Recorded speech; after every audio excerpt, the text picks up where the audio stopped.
আসসালামু আলাইকুম এসএসসি পরীক্ষার্থী বন্ধুরা, আশা করি তোমরা সকলে ভালো আছো। আমরা আজকে অ্যাডভান্স গ্রামার থেকে ন্যারেশন আলোচনা করব। এক্সারসাইজ পার্টের অ্যাডভান্স গ্রামার। তো ন্যারেশন অনেক কিছু জানা দরকার ন্যারেশন করতে হলে, যেহেতু তোমরা পরীক্ষার্থী এই জন্য আমি সেগুলো আলোচনা না করে সরাসরি প্যাসেজ ন্যারেশনে চলে গেলাম। The old man said, 3 number ন্যারেশনটা দেখো। The old man said, old man বলল, বৃদ্ধ লোকটি বলল, can you give me some food, তুমি কি আমাকে কিছু খাদ্য দিতে পারো? I have been starving for 3 days, আমি 3 দিন ধরে কিছু খাচ্ছি না, আমি 3 দিন ধরে অনাহারী। দ্য ম্যান সেট, লোকটি বলল, দ্য মেড সেট, লোকটি বলল যে হোয়াই ডু ইউ ব্যাগ, কেন তুমি ভিক্ষা করো? কান্ট ইউ ওয়ার্ক, তুমি কি কাজ করতে পারো না? No, I am unable to work, the old man replied. বৃদ্ধ লোকটি রিফ্লেক্ট উত্তর দিল যে না, আমি কাজ করতে অক্ষম। তাহলে আমরা পাইলাম দ্য ওল্ড ম্যান কথাটা বলছে কারে? দ্য মেড কি। আমাদের ন্যারেশনের ফ্যাসেস ন্যারেশনের প্রথম কাজ হচ্ছে কে কাকে কথাটা বলছে, অর্থাৎ সাবজেক্টকে এবং অবজেক্টকে, এইটা খুঁজে আগে বের করা। আর এইটা খুঁজে বের করার জন্য আমাকে পুরো ফেসেসটা খুব সুন্দর করে পড়তে হবে। যেমন 4 নম্বর ফেসটা দেখো, the teacher said to Rita, এটা এখানে সরাসরি উল্লেখ আছে, শিক্ষক রীতাকে বললো, সাবজেক্ট অবজেক্ট কিন্তু এখানে সরাসরি উল্লেখ আছে। কিন্তু the old man said, can you give me some food, তুমি আমাকে কিছু খাওয়া দিতে পারবে? আমি 3 দিন পর্যন্ত অনাহারি, কিছু খাচ্ছি না। তো কাকে বলছে? এটা কিন্তু দ্য ম্যান মেড সেড, যেহেতু উনিও রিপ্লাই দিয়েছেন, উত্তর করছেন, তাহলে দ্য ওল্ড ম্যান দ্য মেডকে বলছেন। সুতরাং সাবজেক্ট এবং অবজেক্টকে খুঁজে বের করা, কে কাকে কথাটা বলছে, এইটা খুবই গুরুত্বপূর্ণ একটি পয়েন্ট। তাহলে আমরা পেলাম, তাহলে আমরা can you give me some food, এই যে can you give me some food, এটা প্রশ্ন, ইন্টারোগেটিভ সেন্টেন্স, প্রশ্ন করছে। আর প্রশ্ন ইন্টারোগেটিভ সেন্টেন্সের প্রশ্ন, যেহেতু ইন্টারোগেটিভ সেন্টেন্স, তখন আমরা প্রশ্ন করার ক্ষেত্রে আমরা আস্কড ব্যবহার করবো। আস্কড কথা বলছো, ইন্টারোগেটিভ সেন্টেন্স আমরা ব্যবহার করবো asked. The old man shed, তাহলে এখানে আমরা দ্য ওল্ড ম্যান এই সেইট পরিবর্তে আমরা ব্যবহার করবো আস্কড, কারণ সে বলছে ক্যান ইউ, তুমি কি দিতে পারো? কাকে? দ্য মেডকে বললেন। আচ্ছা, ইফ কেন দিব? ক্যান কেন খেয়াল করো, ইন্টারোগেটিভ সেন্টেন্সগুলো যদি অক্সিলারি ভার্ব দ্বারা শুরু হয়, তাহলে আমরা ইনভার্ট কমার পরিবর্তে ইফ দ্বারা যুক্ত করব। কি দ্বারা? ইফ দ্বারা। তাহলে সেন্টেন্সটা আমরা অ্যাসার্টিভ করব। কিভাবে অ্যাসার্টিভ করব?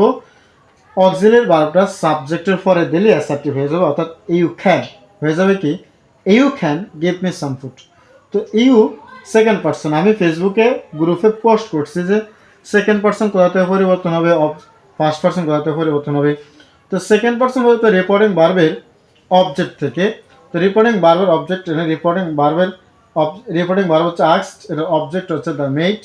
তো এখান থেকে দ্য মেড যেহেতু একজন মহিলা, সেজন্য ইউ ইউ ইউ পরিবর্তন হবে অবজেক্ট থেকে, অবজেক্ট হচ্ছে মহিলা, সেজন্য এখানে আসবে তার প্রোনাউন শি। আর ক্যানের পাস্ট ফর্ম হয়ে যাবে কুড লেখছি, একটু বুঝে নিও। ক্যানের পাস্ট ফর্ম হবে কি? কুড। তারপরে ইউ কুড গিভ, তাহলে গিভের গিভ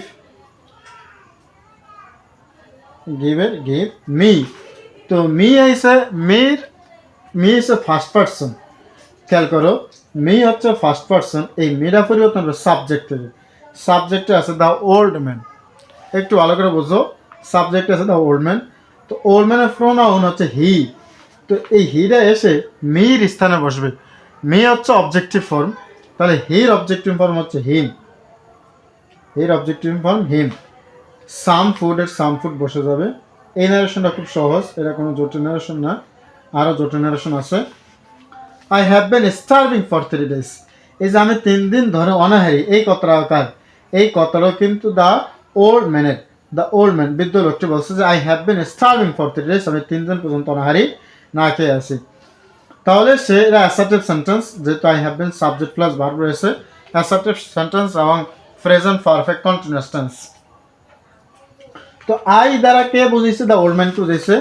তো এই জন্য এখানে বসবে হি, আর হ্যাভ বিন, হ্যাভটা হয়ে যাবে হ্যাড, তারপর ঠিক আছে বিন থাকবে, শুধু হ্যাডটা এখানে শুধু যে হ্যাড আছে এই শুধু হ্যাডটা হয়ে যাবে, হ্যাডটা হয়ে যাবে had, had been, sorry B double N been হবে হ্যাড বিন। আবার স্টার বিন ফর 3 days, সেগুলো সব ঠিক আছে। স্টার বিন ফর 3 days, আমি লিখি একটু তোমাদের বোঝার জন্য। হ্যাঁ, ফর 3 days যা আছে তা ঠিক থাকবে। The mad said why do you bake, এই যে ম্যাড এই ওল্ড ম্যানকে কি করছে বলতো? জিজ্ঞাসা করছে। কি জিজ্ঞাসা করছে? হোয়াই ডু ইউ বেক, কেন তুমি ভিক্ষা করো। তাহলে এখানে আমরা এটা এখানে লিখতে পারবো the man asked, asked ASKED, asked হিম, তাকে জিজ্ঞাসা করলো। কি জিজ্ঞেস করলো? হোয়াই, এখানে হোয়াই দ্বারা যুক্ত হয়েছে, তাই হোয়াই আমরা দিয়ে দিব। খেয়াল করো আমি একটু আগে বলছি যে শুধুমাত্র অ্যাসার্টিভ ইন্টারোগেটিভ সেন্টেন্সে যদি ডব্লিউএস অক্সিলারি ভার্ব দ্বারা হয় তাহলে আমরা ইফ ব্যবহার করবো। অক্সিলারি সারা ডব্লিউএস কোশ্চেন থাকলে সেই ডব্লিউএস কোশ্চেন যেটা থাকবে সেটা আমরা যুক্ত করে দেবো হোয়াই। এরপর আমরা অ্যাসার্টিভ করবো ইউ ব্যাক। তাহলে ইউ মানে কে? ইউ হচ্ছে সেকেন্ড পার্সন, সেকেন্ড পার্সন পরিবর্তন হবে অবজেক্ট থেকে, অবজেক্ট আছে হিম, এই হিমটা এখানে আয়া করবো হি, কেন ইউ হচ্ছে সাবজেক্ট, তাহলে হিমের সাবজেক্টিভ ফর্ম হচ্ছে হি। ইউ ব্যাক, ব্যাক হয়ে যাবে ব্যাকড, ফার্স্ট ফর্ম হয়ে যাবে, প্রেজেন্ট ফর্ম থাকলে ফার্স্ট ফর্ম, শেষ, সহজ। কান্ট ইউ ওয়ার্ক, তুমি কাজ করতে পারো না, কে বলছে? এই দ্য ম্যাড সেট আবার জিজ্ঞেস করছে যে তুমি কাজ করতে পারো না। তাহলে আমরা এখানে এই যে দ্য ম্যাড এটা আমরা একবার ব্যবহার করছি, কিন্তু আবার যদি ব্যবহার করি তাহলে এটা একটু পুনরাবৃত্তি হয়ে যাবে, সুন্দর শুনতে ভালো শোনা যাবে না, সেজন্য তার ফর্ম ব্যবহার করবো হি অ্যাগেইন আস্কড, সে আবার তাকে জিজ্ঞেস করলো। হি অ্যাগেইন EAGAIN হবে, হি অ্যাগেইন আস্কড হিম, সে আবার তাকে জিজ্ঞেস করলো। কি জিজ্ঞেস করলো? যে কান্ট ইউ ওয়ার্ক, তাহলে ইউ, তো এটা অক্সিলারি ভার্ব, দেখো কান্ট এটা কি ভার্ব? Auxiliary verb can. তাহলে এখানে আমরা ব্যবহার করবো ইফ, হি ক্যান্টের পরিবর্তে হয়ে যাবে কুড, কুডন্ট, হি কুডন্ট, কই জানি হি কুডন্ট ওয়ার্ক, তাহলে ওয়ার্কের ওয়ার্ক থেকে যাবে, একেবারে simply matter.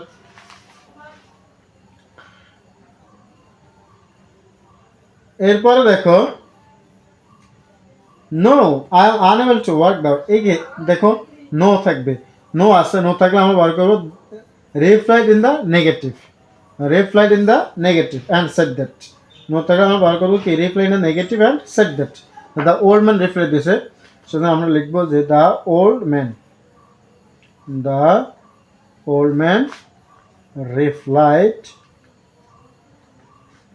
In the negative, না বোধক উত্তর দিল, সে না বোধক উত্তর দিয়ে এবং বলল, এরপরে বলছে এই জন্য অ্যান্ড সেইড দ্যাট, কি বললো?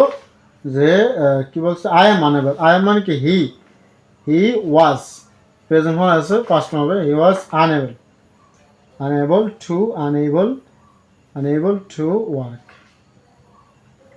এই নারেশন ফিনিশ, নারেশন ফিনিশ করে দিয়েছি। এটা খুবই একটা ইজিলি ন্যারেশন ছিল। তো আজকে আমরা এই মুহূর্তে আর করছি না, আরও ন্যারেশন দেখবো, আমরা আরও জটিল ন্যারেশন দেখবো, যাতে তোমরা ন্যারেশনগুলো সহজে বুঝতে পারো। কে কোন জায়গাতে ক্লাসটি দেখেছো অবশ্যই কমেন্ট করে জানাবা, প্লাস ন্যারেশন ক্লাসটি কেমন লেগেছে এটাও জানাবা। ধন্যবাদ।